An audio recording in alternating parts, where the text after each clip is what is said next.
चे सर्व सुख तुका म्हणे माझे चे सर्व सुख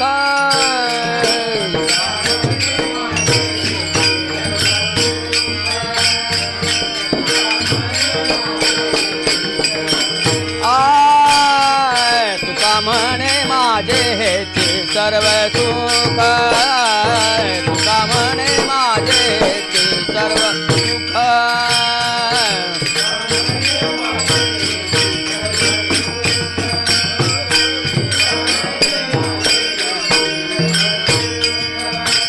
पाहिन श्रीमुख आवडीने पाहिन श्रीमुख आवडीने पितांबर तुळशी हार गळा काशी पितांबर श्रीमुख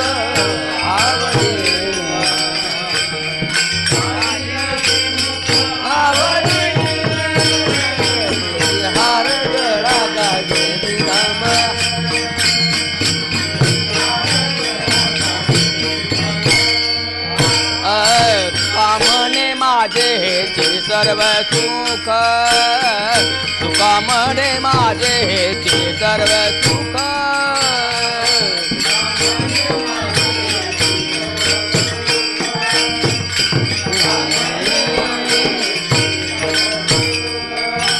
पाहिन श्रीमुख पाहिन श्रीमुख आवडीने तुळशी हार गळा काशे पितांबर तुळशी हार गळा काशे पितांबर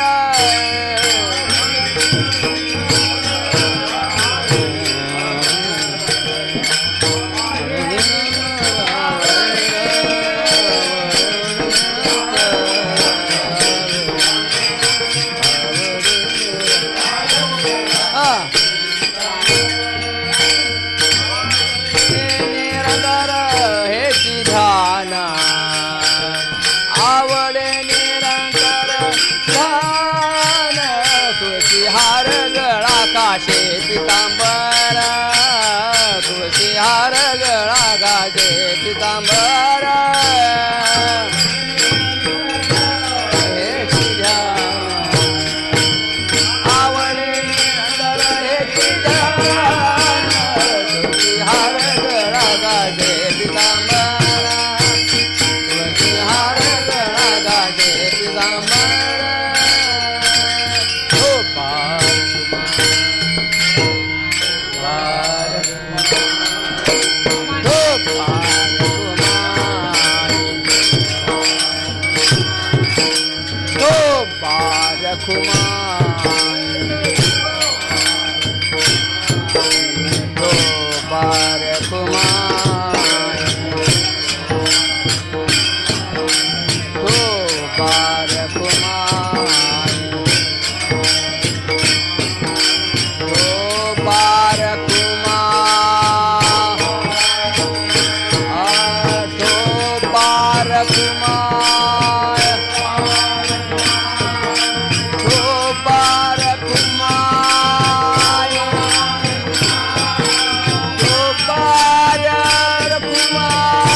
जय जय राम हरे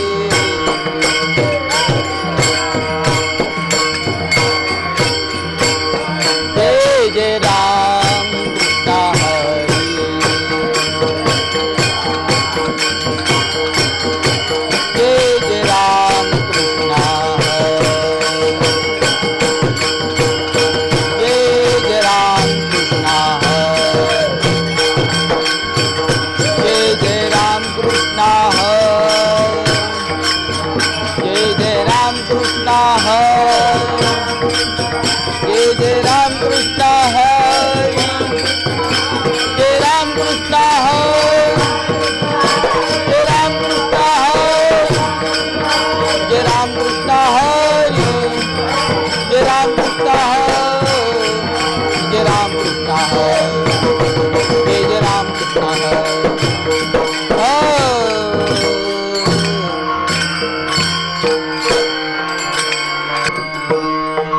संत चरण रज लागता सहज, संत चरण रज लागता सहज, वासनेचे बीज जळून जाय,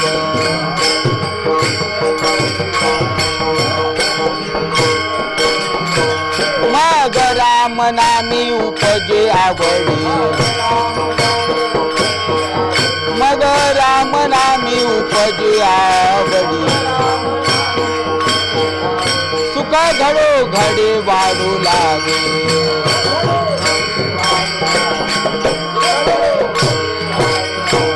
कंठी प्रेम दाटे नैनी नीर लोटे, कंठी प्रेम दाटे नैनी नीर लोटे,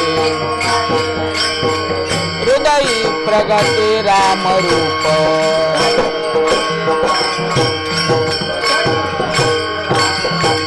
मग राम नामी उपजे आवडी, मग राम नामी उपजे आवडी, सुख घडो घडे वाढू लागे,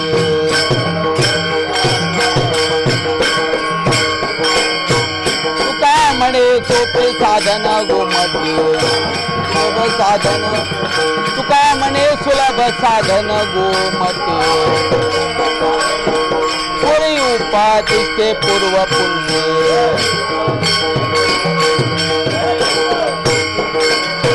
मग राम नामी उपजे आवडी, मग राम नामी उपजे आवडी, सुख घडी वाढू लागे,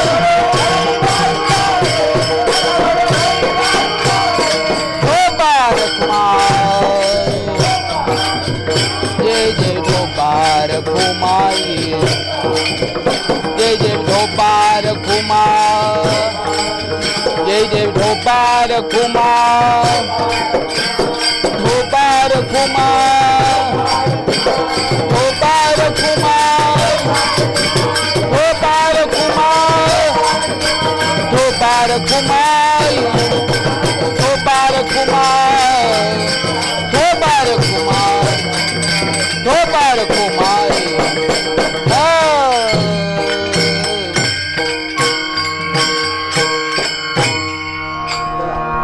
दिंडोरे साहेब आणि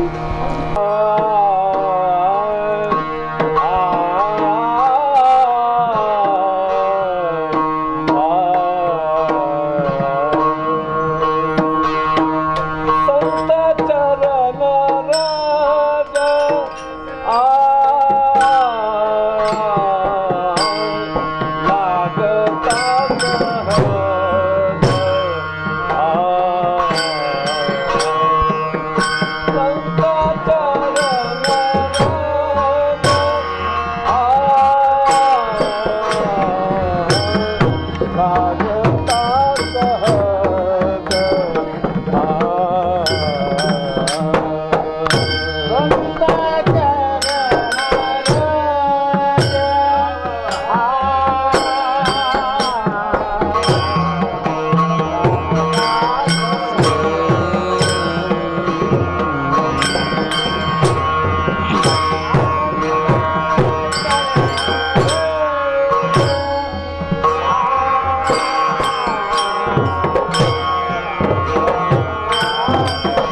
त्यांचे विद्यार्थी आहेत ते. अंबाजोगाई अंबाजोगाईमध्ये गोराबाई ठीक आहे.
टाळी वाजवा सर्व भावी भक्त.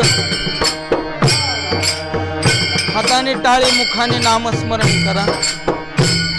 विठ्ठल विठ्ठल विठ्ठल विठ्ठल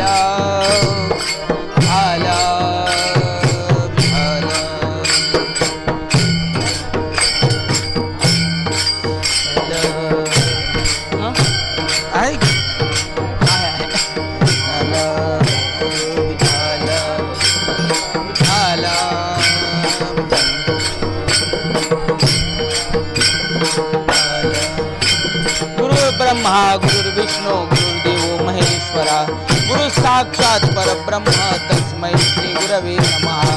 या देवी सर्वभूतेषु बुद्धिरूपेण संस्थिता. नमस्तस्यै नमस्तस्यै नमस्तस्यै नमो नमः. मनोजवं मारुततुल्यवेगं जितेन्द्रियं बुद्धिमतां वरिष्ठं वातात्मजं वानरयूथमुख्यं श्रीरामदूतं शरणं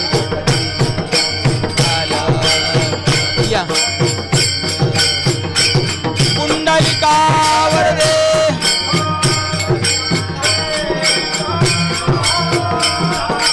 पंढरीनाथ भगवान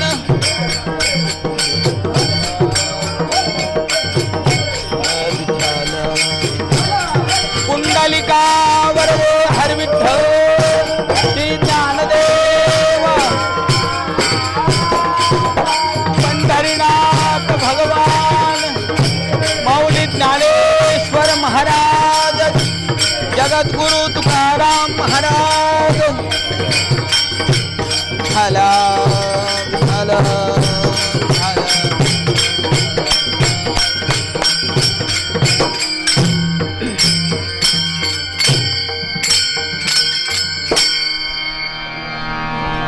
संत चरण रज लागता सहज. संत चरण रज लागता सहज. वासनेचे बीज जळून जाय. मग राम नामी उपजे आवडी. सुख घडोघडी वाढू लागे. कंठी प्रेम दाटे नयनी नीर लोटे.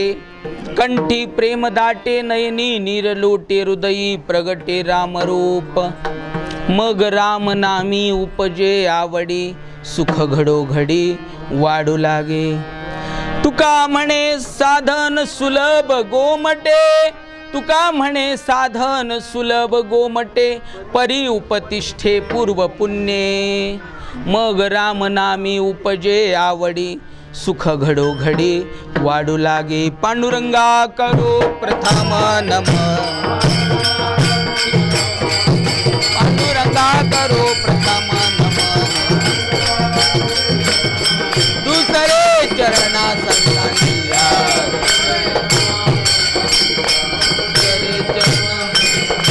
ज्यांच्या कृपादाने कथेचा विस्तार. ज्यांच्या कृपादाने कथेचा विस्तार. बाबाजी सद्गुरु दास तू.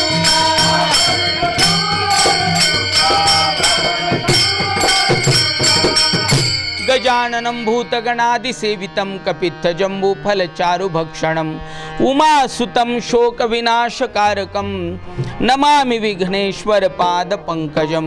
जयांचे केलिया स्मरण होय सकळ विद्यांचे अधिकरण. तेची वंदू श्रीचरण श्री गुरूंचे ते नमस्कारोनी आता. मूकं करोति वाचालं पंगुं लंघयते गिरिं यत्कृपातमहं वंदे परमानंद माधवम. प्रस्तुत प्राप्त प्रसंगी सेवेकरिता जो अभंग निवडला तो श्री संत देवनिवासी तुकोबाराय यांचा 4 चरणाचा सर्वांच्या पाठातील अभंग आहे.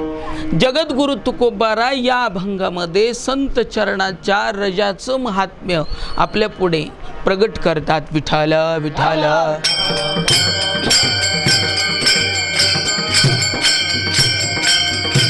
पुंडलिका वरदे. हर विठ्ठल श्री ज्ञानदेव पंढरीनाथ भगवान मुकुंदराज स्वामी महाराज.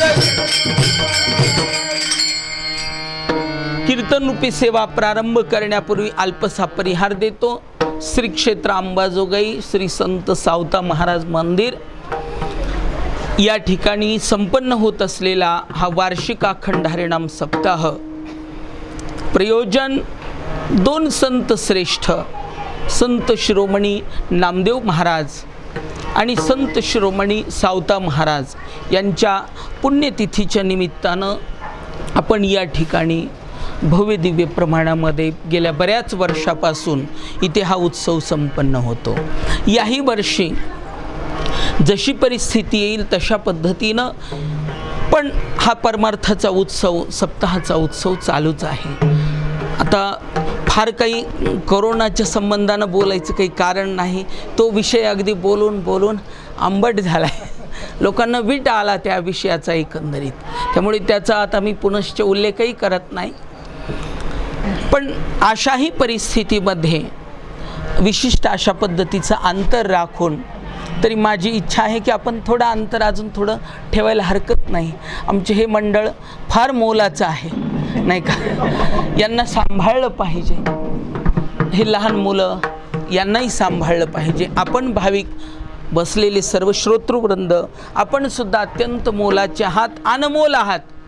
मोलाचे म्हणण्यापेक्षा मोल देऊन खरेदी करता येतं, पण अनमोल वस्तूचं मोलच करता येत नसतं, त्यामुळे मी तुम्हाला मूल्यवान म्हणण्यापेक्षा अनमोल म्हणेन। आणि म्हणून अनमोल असलेले आपण सर्वजण योग्य पद्धतीनं या ठिकाणी काळजी घेऊन विशिष्ट पद्धतीचं अंतर पाळून आपण या ठिकाणी हा वारकरी संप्रदायाच्या पद्धतीप्रमाणे अखंड हरिनाम सप्ताह सुरू आहे।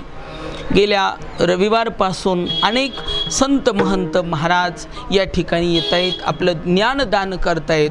प्रवचन सप्ताहाच्या नियमाप्रमाणे प्रवचन, काकड आरती, भजन, हरिपाठ, विष्णू सहस्त्रनाम पाठ, कीर्तन आणि वगैरे असे कार्यक्रम अन्नदान आदी या ठिकाणी संपन्न होत आहेत। सर्व भाविकांची वंदनीय अशा पद्धतीची उपस्थिती आहे।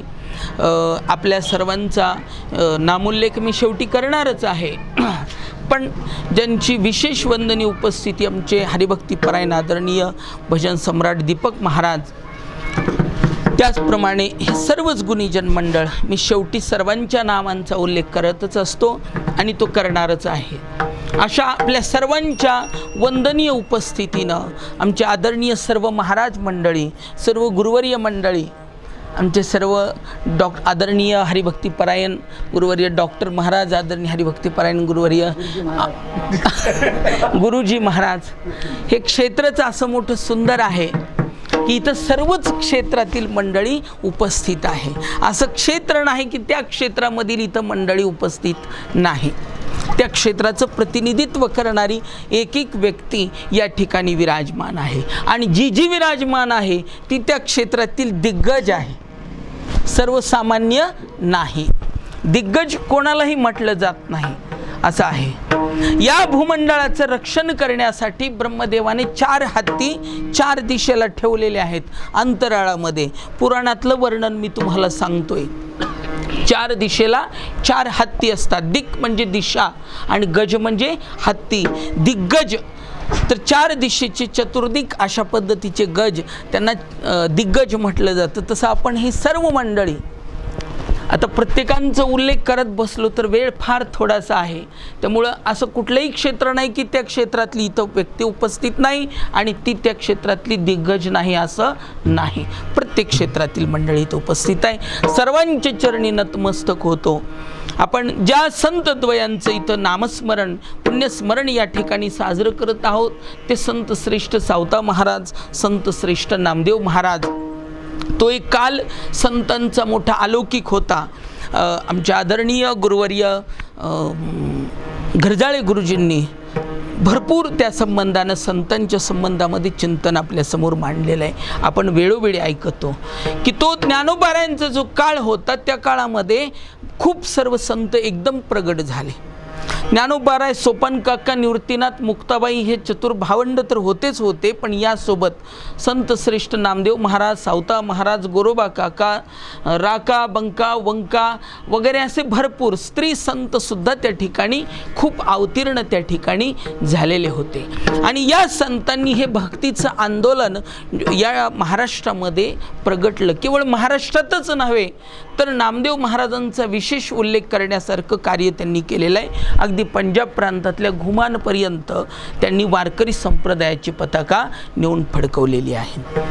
जसं मराठ्यांनी आटके पार झेंडे लावले आपण इतिहासात सांगतो, तसं संतांनी, त्यामध्ये संतश्रेष्ठ नामदेव महाराज यांनी घुमानपर्यंत वारकरी संप्रदाय, आणि आज तर तो वैश्विक संप्रदाय झालेला आहे. केवळ प्रादेशिक अशा पद्धतीचं त्याचं स्वरूप राहिलेलं नाही, वैश्विक संप्रदाय आहे. विश्वभरातून वारकरी संप्रदायाचं चिंतन त्या ठिकाणी चालत आहे, होत आहे. फार मोठी भाग्याची गोष्ट आहे. विठ्ठल विठ्ठल.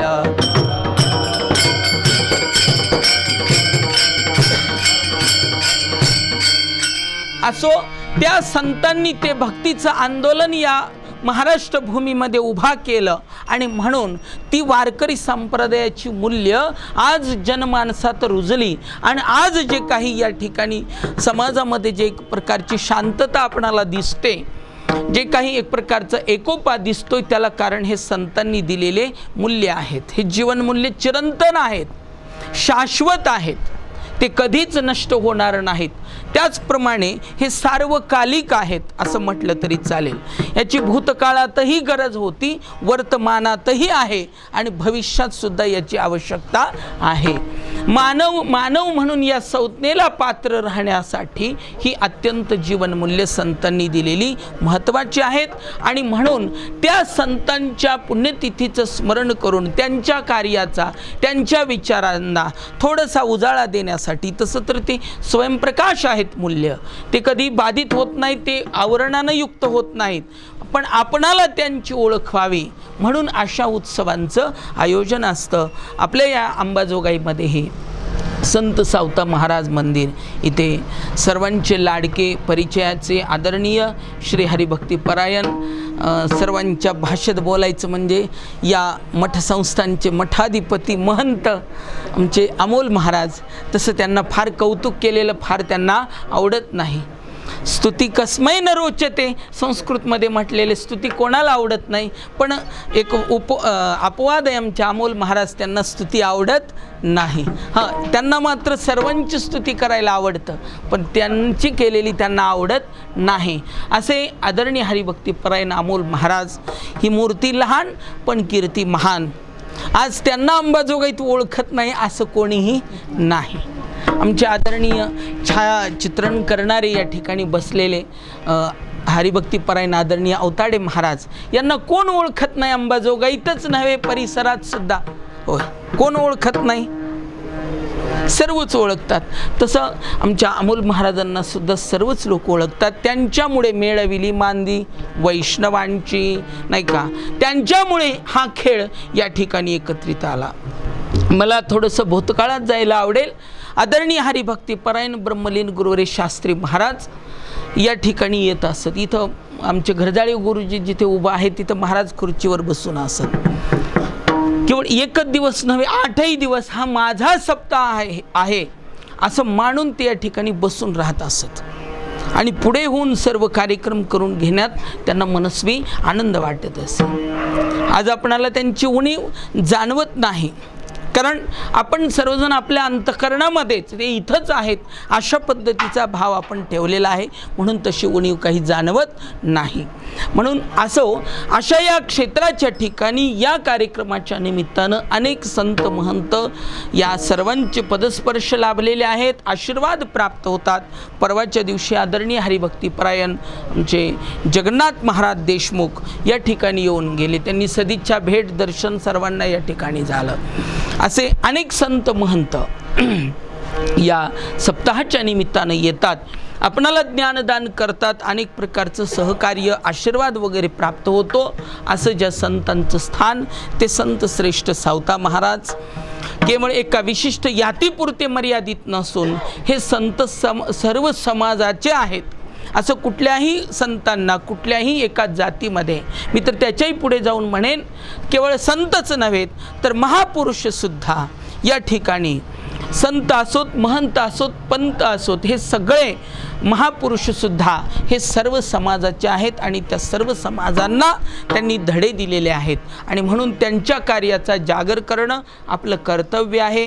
त्यांच्या संबंधानं थोडंसं प्रास्ताविक बोलणं गरजेचं असतं. म्हणून मी आपल्यापुढे 5 मिनिट संत श्रेष्ठ सावता महाराजांच्या वतीनं या ठिकाणी 2-4 शब्द बोललो. आपण थोडंसं अभंगाकडे वळूया. विठाल विठाल.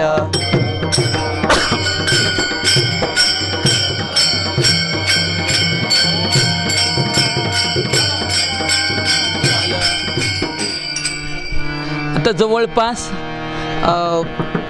महाशिवरात्रीच्या दरम्यान कीर्तन केलेलं होतं नाही का. दीपक महाराज, आमचे आदरणीय दीपक महाराज होते. महाशिवरात्रीला आम्ही पळशीला कीर्तन केलं होतं. त्या दिवशी जे कीर्तन झालं त्यानंतर आजच तो सुयोग या ठिकाणी प्राप्त झालेला आहे. गात राहिलं तर गळा असतो, वाहत राहिलं तर मळा असतो, नाहीतर गळ्याचा नळा होतो असं आहे. गळा राहतच नाही असं आहे. केवळ गळाच नव्हे तर गुरुरे शास्त्री महाराजांच्या भाषेत सांगायचं झालं तर सतत बुद्धीला घर्षण प्राप्त झालं पाहिजे. बुद्धी जर सतत या ठिकाणी ज्ञानाच्या कसोटीवर घासत राहिलं तर ती बुद्धी सतेज राहते. जर ती तशीच राहिली, तिला काहीच प्राप्त झालं नाही, तर जसं लोखंड गंजतं त्या पद्धतीनं बुद्धीसुद्धा गंजते. शास्त्राचं चिंतन म्हणजे बुद्धीला खाद्य आहे. महापुरुषांच्या बुद्धीचं खाद्य संस्कृतमध्ये ग्रंथच लिहिलेला आहे फार मोठा बरं का. त्या ग्रंथाचं नावही तितकंच मोठं विशेष आहे आणि मोठं वैशिष्ट्यपूर्ण. खंडन खंड खाद्य नावाचा ग्रंथाचं नाव आहे. गुरुजींनी वाचलेलं आहे ते. त्या ग्रंथाचं नाव काय? खंडन खंड खाद्य अशा पद्धतीचं ते ग्रंथाचं नाव आहे. म्हणजे ज्यांना बुद्धी चालवायला आवडतं त्यांनी त्या ग्रंथाचा अभ्यास करायचा. अख्ख्या भारत देशामध्ये 4 किंवा 5 विद्वान असतील त्या ग्रंथाचं चिंतन करणारे. लक्षात घ्या, पूर्ण भारतवर्षामध्ये सहसा त्या ग्रंथाचा छंद कोणीही करत नाही, कारण ते बुद्धीचं खाद्य आहे असं आहे. वर्तमानपत्रातील बातम्या समजून घ्यायला किती बुद्धी लागते? फार लागत नाही. सहज एक वार आपण त्यावर दृष्टी फिरवली की लगेच त्या बातम्यांचं आपणाला ज्ञान होतं. त्याकडे फारसं डोकं खर्च करण्याची गरज पडत नाही. पण या पद्धतीचे ग्रंथ जर चिंतन करायचं असेल तर बुद्धीचा विशेष वापर झाला पाहिजे, बुद्धीचं घर्षण झालं पाहिजे, नाहीतर बुद्धी कुंठित होते, बुद्धी त्या ठिकाणी गंजते असं आहे. म्हणून आता बरेच दिवसानंतर कीर्तनाचा सुयोग प्राप्त झालेला आहे. त्या संधीचा आपण सोनं करण्याचा प्रयत्न करूया. काही चुकलं वगैरे तर आपण गोड करून घ्याल, याच्यात काही शंका नाही. विठाला विठाला.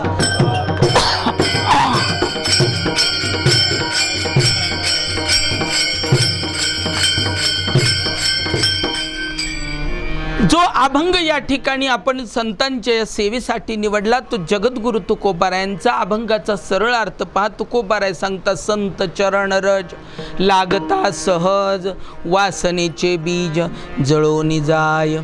तुकोबाराय म्हणता, संतांच्या चरणाचा रज कण जर प्राप्त झाला तर वासनेचं मूळ बीज त्या ठिकाणी नष्ट होतं. वासनेचं बीज म्हणजे या ठिकाणी अज्ञान, ते या ठिकाणी निवृत्त होतं. आणि अज्ञान निवृत्त झाल्यानंतर मग ज्ञानच आहे, अर्थात ज्ञानोत्तर भक्ती अंतःकरणामध्ये उदय पावते. आणि मग त्या ज्ञानोत्तर भक्तीचा परिणाम ती लक्षणं अंगावर उमटायला लागतात. तीच महाराजांनी सांगितली. मग रामनामी, रामनामाच्या ठिकाणी, रामनामे नव्हे तर रामनामी सप्तमीचं एकवचन आहे, अधिकरण आहे रामनाम, आणि त्यामुळे त्या अधिकरणाची सप्तमी असते. म्हणून मग रामनामी उपजे आवडी, रामनामाच्या ठिकाणी आवड निर्माण होते. आणि मग या आवडीचा परिणाम ते रामनाम आवडीनं घोकल्यानंतर सुख घडोघडी वाढो लागे. सुख त्या ठिकाणी उत्तरोत्तर वृद्धिंगत व्हायला लागतं. याचेच परिणाम पुन्हा आणखी त्या तनमनावर सांगत असताना तुकोबाराय सांगतात, कंठी प्रेम दाटे, कंठामध्ये प्रेम निर्माण होतं नाही का. आणि नैनी नीर लोटे, नीर म्हणजे पाणी, असं आहे. ते डोळ्यातून पाणी वाहायला लागतं, कंठ रुद्ध होतो, कंठ दाटून येतो. मग कंठी प्रेम दाटे, नैनी नीर लोटे, हृदयी प्रगटे रामरूप. बघा, रामनाम आवडीनं घोकल्यानंतर हे सर्व बदल होतात आणि मग महाराजांनी सांगितलं ते रामरूप हृदयात सुद्धा प्रगट व्हायला लागतं. बरं, हे सगळं ज्यांच्यामुळे घडलं किंवा ज्या साधनामुळे घडलं ते साधन कसं? तुकोबाराय म्हटले, तुका म्हणे साधन सुलभ गोमटे. त्याचं साधन म्हणजे सत्संगती, ते संत चरण रज हे साधन आहे, ते सुलभ आहे, कठीण नाही, परंतु पुढे गतिरोधक आहे. परी उपतिष्ठे पूर्व पुण्ये, पूर्व पुण्य नव्हे, पुण्य या न्यवर मात्र आहे. पूर्व पुण्ये, पूर्व पुण्याईच्या बळावर, नाही का, परी उपतिष्ठे पूर्व पुण्य. त्या ठिकाणी मात्र आपलं पूर्व पुण्य भरपूर उदयाला आलं तरच यदा कदाचित मग संत चरणरज प्राप्त होतील आणि त्या संत चरणरजाचा परिणाम अज्ञान निवृत्त होईल. वासना म्हणजेच अज्ञानाचं बीज जे म्हटलेलं आहे ते निवृत्त होईल. रामनामाच्या ठिकाणी आवड निर्माण होईल, कंठ दाटून येईल, डोळ्यातून पाणी वाहील वगैरे या सगळ्या घटना घडतील. पण या सगळ्यांचं मूळ काय आहे? पूर्व पुण्य. पुण्याईचा भरपूर साठा असावा लागतो तर कदाचित हे जीवनात सुयोग प्राप्त होतो, अन्यथा प्राप्त होणं शक्य नाही. असा या अभंगाचा सरळ अर्थ आहे. विठाल विठाल.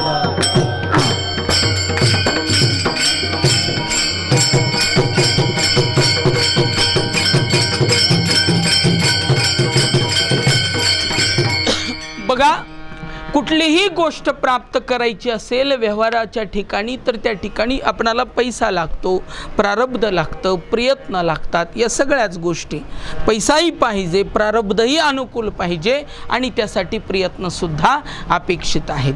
त्याशिवाय व्यवहारामध्ये सुद्धा कार्य सफल होत नाही. इथं तर परमार्थ आहे, परम अर्थ. परम म्हणजे श्रेष्ठ, अर्थ म्हणजे धन, पैसा. श्रेष्ठ धन प्राप्त करायचे, नाही का, अर्थात भगवंताला प्राप्त करायचे तर त्याच्यासाठीचं साधनसुद्धा तसंच दुर्लभ आहे. त्याच्यासाठी लागणारी पुण्याई सुद्धा विशेषच असली पाहिजे. बघा, पुण्याचे अनेक प्रकार आहेत, मी ते फारसे सांगत बसत नाही. साधारणतः गाईला घास खाऊ घातला तर आपण म्हणतो पुण्य प्राप्त होतं, मुंग्यांना साखर टाकली पुण्य प्राप्त होतं, कुत्र्याला भाकर खाऊ घातली पुण्य होतं, अतिथी अभ्यागताला खाऊ घातलं पुण्य प्राप्त होतं, आडला नडलेला असेल, गरजू असेल त्याला मदत केली पुण्य प्राप्त होतं, एखादा अंध व्यक्ती आहे त्याला दिसत नसेल रस्ता ओलांडण्याचा प्रयत्न करतो त्याला आपण पैल पार नेऊन सोडलं पुण्य प्राप्त होतं. हे झालं सामान्य पुण्यप्राप्तीचे हे उपाय, सामान्य पुण्यप्राप्ती. यामुळे फारसं असं विशेष काही परमार्थ साध्य होत नाही. पण याचा अर्थ हे याला महत्त्वच नाही असं सुद्धा नाही, हे सुद्धा महत्त्वाचंच आहे. पण खऱ्या अर्थानं विशेष पुण्य प्राप्त करावं लागतं, विशेष पुण्य. बघा, त्यासाठीचे साधना भरपूर सांगितलेले आहेत. आपणाला तप करायला सांगितलेलं आहे. मग त्यामध्ये कायिक तप आहे, वाचिक तप आहे, मानसिक तप आहे. मग त्यामध्ये कायिक तपामध्ये संत सेवा आहे, संतांच्या आश्रमामध्ये स्वच्छता करणं असेल, संतांची सेवा करणं असेल वगैरे, हे कायिक झालं. वाचिक भगवंताचं संतांचं नामस्मरण करणं, मनानं त्यांचं ध्यान करणं, हे सगळे पुण्यप्राप्तीचे साधन आहेत. याचप्रमाणे अन्य साधनही भरपूर आहेत. जसं की आपण तीर्थयात्रेला जातो, यज्ञ आगादी कर्म करतो, याच्याद्वारा सुद्धा आपणाला पुण्य प्राप्त करता येतं. अन्नदानादी कर्म मोठ्या प्रमाणात केलं तरी पुण्याची प्राप्ती होते. ही सगळे पुण्यप्राप्तीचे साधनं आहेत. बघा, मग या सगळ्या गोष्टी केल्यानंतर जे पुण्य प्राप्त झालं त्या पुण्याच्या बळायानं जे प्राप्त होतं त्याचं नाव आहे स्वर्ग. त्याचं नाव काय आहे? स्वर्ग. मग तो स्वर्ग तिथं गेल्यानंतर, त्या पुण्याईच्या बळानं गेल्यानंतर काही कालाने पुण्य संपलं की पुन्हा खाली यावं लागतं. मग या पुण्य इतकं मोठ्या कष्टानं कमवून स्वर्गाला जाणे, पुन्हा खाली येऊन ते नष्ट झालं की खाली येणे, मग याचं काही आवश्यकता आहे का? नाही. मग खऱ्या अर्थानं खरं पुण्य कोणतं? होय, मग ते पुण्य आपण खऱ्या अर्थानं साध्य केलं पाहिजे. मग बघा, जर स्वर्ग कामेच्छू होऊन म्हणजे स्वर्गाधिकाची प्राप्ती होऊन जर विविध प्रकारची सत्कर्म केली तर प्राप्त होणाऱ्या पुण्यानं स्वर्गप्राप्ती तर निश्चित होईल, पण पुण्यक्षया अधोगती पुन्हा खाली यावं लागेल. मग असं जन्ममरणाच्या चक्राप्रमाणे फिरवणारं जर पुण्य असेल, स्वर्गाधिकाची प्राप्ती करून घेणारं, मग त्याला पुण्याला पुण्य कसं म्हणता येईल? ज्ञानोबारायांनी त्या पुण्याला पाप म्हटले. ज्ञानेश्वरीत काय म्हटलेलं आहे? पाप असं संबोधलेलं आहे. मग अशा पाप करून तरी काय प्राप्ती आहे? होय, आपण तर पुण्य संपादनेची इच्छा करतो आणि मग पापाचीच प्राप्ती पापाच्याच द्वारा होत असेल तर त्याला पुण्य म्हणता येणार नाही. मग खऱ्या अर्थानं पुण्य कोणतं होय ते महत्त्वाचं आहे.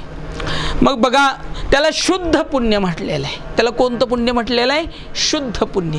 त्याच्याही पुढे जाऊन आणखी एक त्याला उपसर्ग लावला जातो. शुद्धला वि उपसर्ग लावला जातो. विशुद्ध पुण्य म्हणजे विशेष शुद्ध पुण्य, नाही का? आपण किराणा दुकानावर जातो, दूध द्या म्हणतो. दुधाचं पॉकेट आहे, हो, 10 रुपयाचं घेतलं समजा उदाहरणार्थ, ते 10 रुपयाचं, नाही का, सामान्य दूध. पण तेच एखाद्या शिवाजी चौकात किंवा आंबेडकर चौकात, इथं सावता महाराज चौकात आलोत, दूध द्या, कसं लिटर आहे? ते म्हटले 70 रुपये लिटर, नाही का? आमचे यादव बापू जे आले नाहीत का, होय, बघा 70 रुपये लिटर. पुन्हा ते म्हटले हे फार महाग आहे, याच्यापेक्षा स्वस्त नाही का? ते म्हटले आंबेडकर चौकात जा, तिथं 60ने मिळेल. ते म्हटले त्याच्यापेक्षा स्वस्त, म्हटले गवळीपुऱ्यात जा, तिथे भेटेल, नाही का? वेगळा अर्थ काढू नका कृपया. विठाला विठाला विठाला.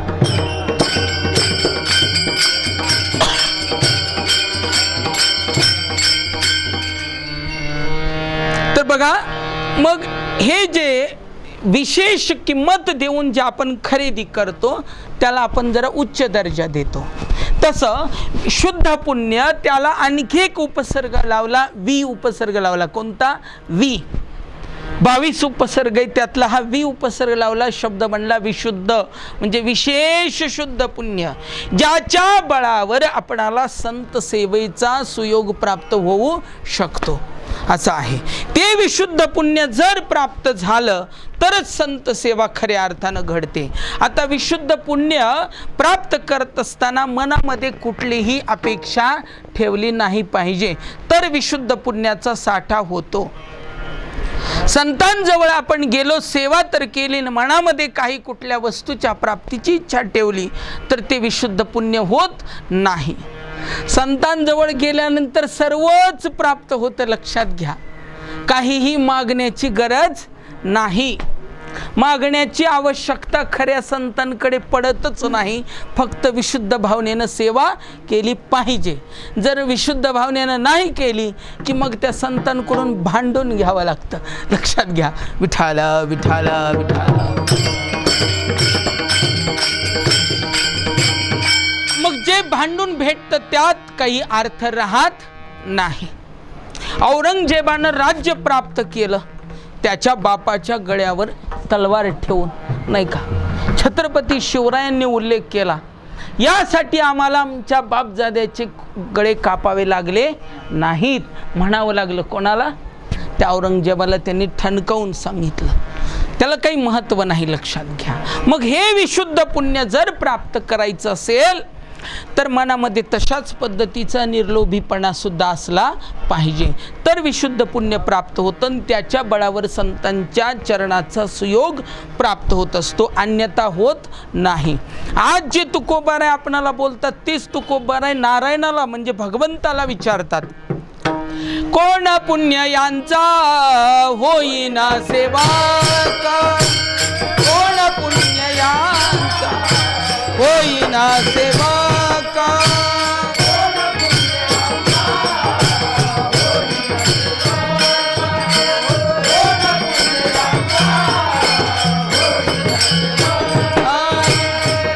पुण्य यांचा होईना सेवा का, कोण पुण्य यांचा होईना सेवा का.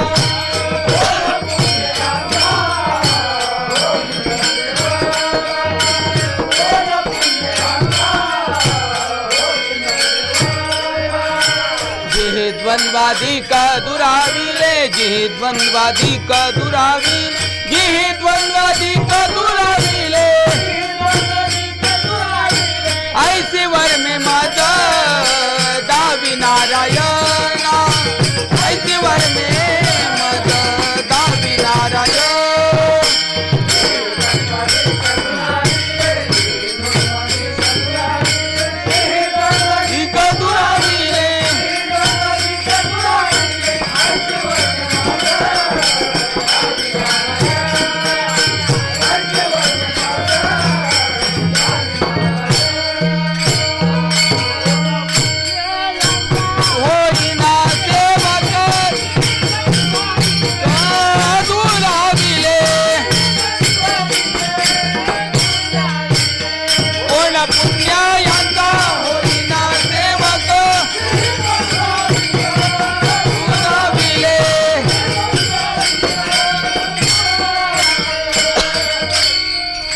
बघा तुकोबारायांनी नारायणाला प्रार्थना केली, हे भगवान कोण पुण्य यांचा होईन सेवक जिहि द्वंद्वादिक दुराविले, ज्यांनी स्वप्रयत्न करून या ठिकाणी द्वंद्वादिकांचा परित्याग केला त्यापासून दूर झाले अशा त्या संतांचं कोणतं पुण्य केलं म्हणजे आम्हाला सेवक प्राप्त होईल, सेवकत्व मिळवता येईल. म्हणजे सेवकत्व प्राप्त करण्यासाठी सुद्धा पुण्याईच लागते, त्याशिवाय सेवक संतांचं होणं कठीण आहे. मग असं जे शुद्ध पुण्य आहे ते उदयाला आलं नाही का तर संत चरणाची त्या ठिकाणी प्राप्ती, संतांची सेवा प्राप्त होऊ शकते, अन्यथा नाही. त्याचाही उल्लेख तुकोबाराय करतात. पुण्य फळले बहुता दिसा, पुण्य फळले बहुता दिसा,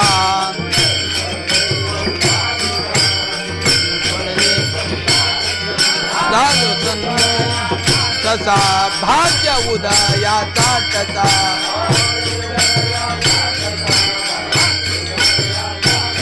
आरु सन्मुख तो कैसा झाले सन्मुख तो कैसा,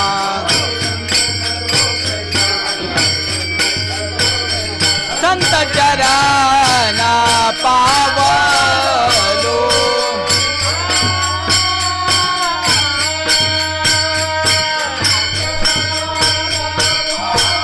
चाल बदलली, चाल बदलते,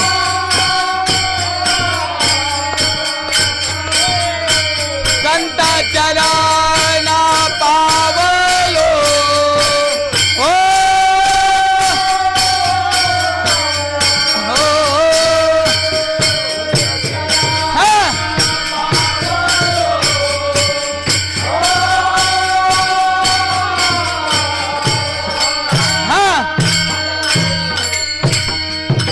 हा उडी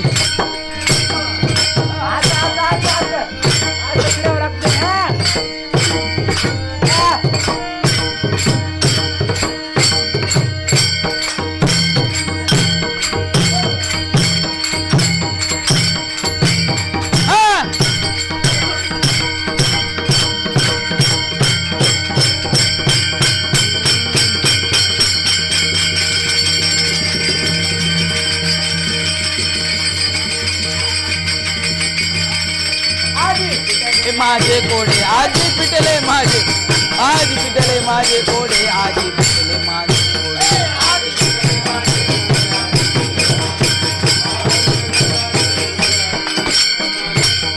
मैं वळले बहुता दिसा, भाग्य उदयाचा ठसा, सन्मुख तो कैसा, चरण पावलो, वळले उदयाचा ठसा,